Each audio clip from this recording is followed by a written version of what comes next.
Okay, this is how I did it. Don't necessarily have to do it this way, but I'm going to give you the general structure. I'm not going to tell you how to exactly do it. But the first thing you will do is you'll print out a message using the print command, print ln, and this will ask for the lower number. So what this does is it just prints out on the serial monitor. It asks the question. Okay. Then what I have is two while loops. So the outer while loop is to get an acceptable answer. The inner while loop is the one that's used that reads a value from the serial monitor. So, serial available equals 0. And so it's just a while loop that doesn't do anything except just waits until you give an answer, until you input something. And once you use this, you're waiting for an answer. This is the wait part. Then you read. So first thing is you write, okay? Then you wait, and then you read. So you'll have some variable which you'll use the serial.parseInt command to read in the variable, which is your minimum servo position. Then you have an if statement. And what you're looking to do is to check to see whether the servo value that's given is between 0 and 40. So I'll go ahead and help you out here. I have this variable called servo position minimum. Well, that's what this variable is here, servo position min.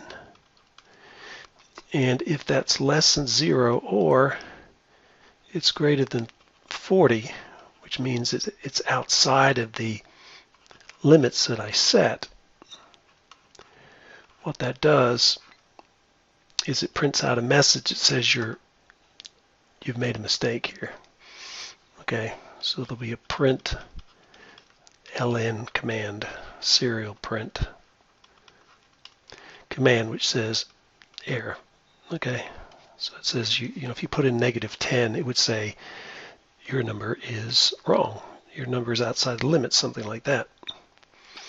Okay, so that's inside this if statement. Now, if it's acceptable, so there'll be another if statement that is outside of the, so it follows this if statement.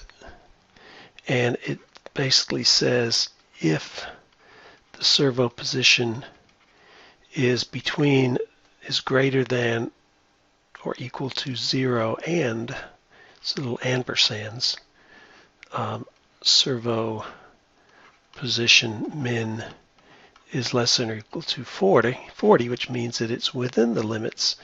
What you do there is you have a kind of like a flag variable. I call it flag equal to 1. So up here somewhere you have to set flag equal before you do anything. Up here you'll set flag equal to 0. Okay, so it comes to this while loop. It waits this first while loop, and what you're doing here is while flag is equal to 0, it's going to do what's in this while loop. So it'll go through, it started at 0, read a value. If it says that if it's a value that's outside of the limits, it'll print it out telling you there's a problem. If it's outside the limits, it won't run this second if statement, so it'll skip the second if statement. Flag will still be 0. It'll go back up to here again. And it'll keep looping through asking you for a value that is valid. Once you put a valid servo position minimum in there between 0 and 40, it'll set flag equal to 1, And the next time it loops around the while loop, flag will be 1, and it'll skip over the whole thing. It'll be like, okay, you finally gave me a right answer. And you have to do the same thing, the same basic structure here for the second variable, the servo position max. Now there's limits there that it needs to be between 0 or 100 and 140. So if it's outside of 100, it's less than 100 or greater than 140, it'll print out an error saying your value is outside of the limits. But once it's inside the limits for the maximum value, so it's between 100 and 140, it'll set flag equal to 1, and it'll kick out of that while loop. So then you'll have acceptable values for the minimum value and the maximum value. And once you do that, the rest of it's pretty simple. What you'll do is you'll have a for loop.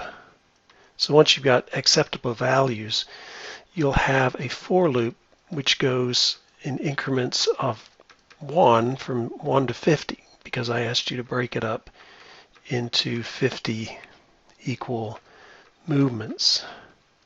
Now, it may not be exactly, it might be sort of a problem because of using integers, and you're not going to get 50, between say 100. If you had exactly 50, the maximum value minus the minimum value was 50 units, then you would it would work out exactly. If it's a little more, a little less, it might,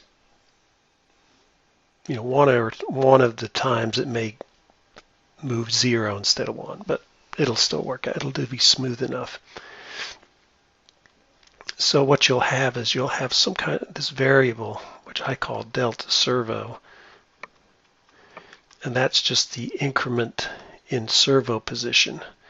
So it's going to be the servo position max minus the servo position min. So that's the difference between the two divided by 50. And so when it goes through this loop, it'll loop through 50 times.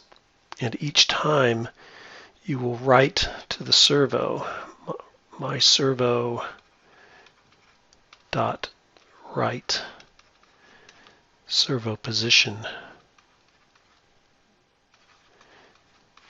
And what it does is it starts at the minimum servo position,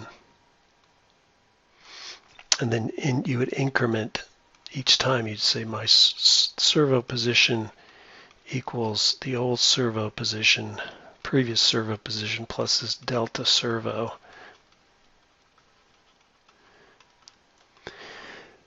And then you have a delay time, which turns out would be, you got 5 seconds and you got 50 increments, so dt ends up being 100 milliseconds, which you'd have at the top of the program. And then you would end this for loop. So that's kind of the gist of it. You'll have to figure out all the details, but basically you've got 2 big while loops that determine whether the values are acceptable or not, the minimum value and the maximum value. Once you've got acceptable values, they will kick them out of the while loops and proceed. When you finally have a valid max position and a valid minimum position, you can take the difference of those two and divide by 50 to get the increment in the servo position as you go from minimum to max. Then you start at your minimum servo position, and then you write to your servo that position, and then you increment the servo position by this delta servo. You have a delay time of 1/50th of 5 seconds, which is 100 milliseconds, and you loop around. And once you finish that, once it's done that, then it's going to go back to the beginning again and ask you for a new lower number position and just loop around again. Okay, so that's the basic idea.